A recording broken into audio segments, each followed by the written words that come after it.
Hey friends, I am making this video. I know it's kind of last minute. I didn't really warn you guys about it, and sorry it was focusing. But I wanted to kind of help you guys out just a little bit for your assessment tomorrow. And y'all, first of all, I just want to let everyone know that y'all did amazing on this last test. I know it was a 2-day test, and it was long, and kind of, we were all getting a little tired, but y'all just did amazing. So go check your grades online. They're awesome. But tomorrow we do have an assessment, and I know some of us need a pretty good grade on it. And it's not that it's hard, but it is going to cover some things that we haven't talked about in quite a few weeks. So that's why I wanted to make this real quick. This video is not going to be very long. I just wanted to refresh your memory on a few things. So these are some of the things you're going to have to make sure you're aware of tomorrow. Tomorrow you will get to work with a partner. So hopefully, one of you, maybe you're stronger in something than the other person, so you can help each other out. But one of the things you're going to have to remember how to do is just to graph a regular old equation. I know we've been dealing with inequalities, the whole dashed line, solid line, shading up and down, but just a regular old equation, just like this, you have to remember how to graph it. Here's my slope, my rise over my run, and then here's my y-intercept, or my starting point. So pretty basic, but just make sure you're aware of how to do that. Another thing you're going to have to be able to do is to write an equation from a table. So let's say I were to give you a table like this. The first thing you would do is find your slope, and my slope is always my change in the y values over the change in the x values. How about I spell correctly? So if I'm looking at my table, how do I get from 2 to 6 is plus 4, and from 1 to 4 is plus 3. So my change in y is 4 over my change in x, which is 3. So my equation would be y equals 4/3 x.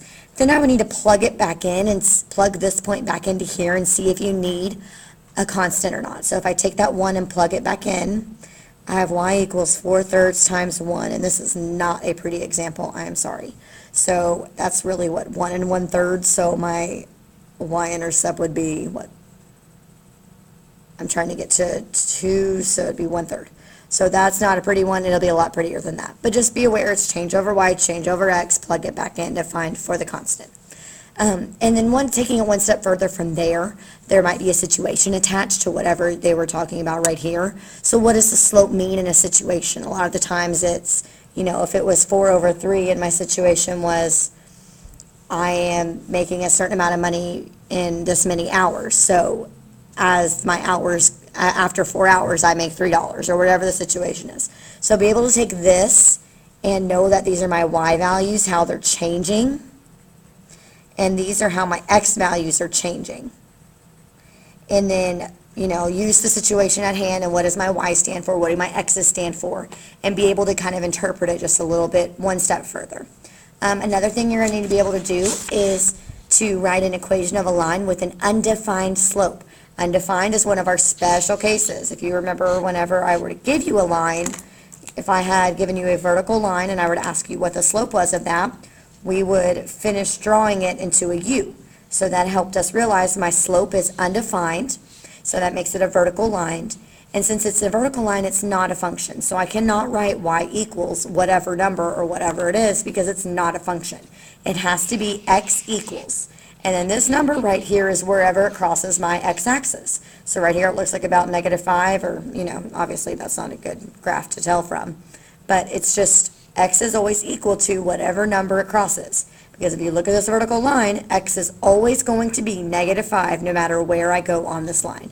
So know that undefined is vertical and that it always starts with x equals.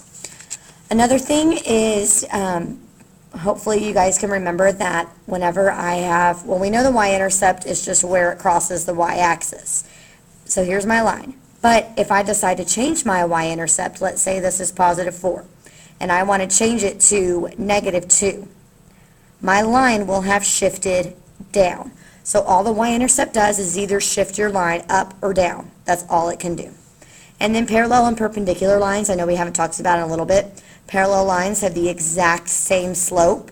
All you're worried about is slope. They can have different y-intercepts. That does not matter.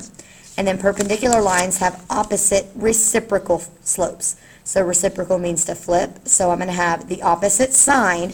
So if this is positive, the other one has to be negative, and vice versa. And then you're going to have to flip it. If you have a whole number, remember it's always over 1. So 2 over 1 flipped is 1/2. And then this is probably one of the, not really more difficult ones, but we had talked about this slope formula quite a while ago. It's this formula you can always use if you're trying to determine your slope. But tomorrow I'm going to have graph paper out, and on your actual paper there's going to be some blank graphs. So I feel like a lot of us forgot on our last assessment that you can ask me for graph paper. You will get graph paper on the EOC. You need to take advantage of it. It's an extra tool that you can have and you need to use. So there's nothing wrong with graphing things by hand. So this is an example of one of the questions you're going to see tomorrow. Whenever you have this question, you can either use the slope formula, but honestly I think that's kind of more difficult. I would use the graph. So the slope of some line is 4. The points 2, 1, and x, which is some number we don't know, 3, are on that line. What is my x value that's missing? So what I would do here is I would plot this first point that I know over 2 up 1, and then this one is what we're trying to find out. I don't know what this x value is, so I can't plot this point yet. However, I do know my slope is 4. Remember, this is always over 1. So my rise is 4, my run is 1. My rise is 4, my run is 1. Same thing, I can go the other way. I went up and to the right, so I'm going to go down 4 and to the left 1. Down 4 and to the left 1. So I'm taking this one point and my slope and creating my line. So now over here, I'm looking for whenever y is equal to 3.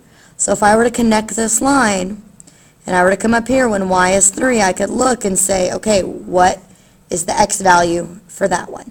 And again, this is a pretty ugly one. It looks like 2.5. That's probably not exact.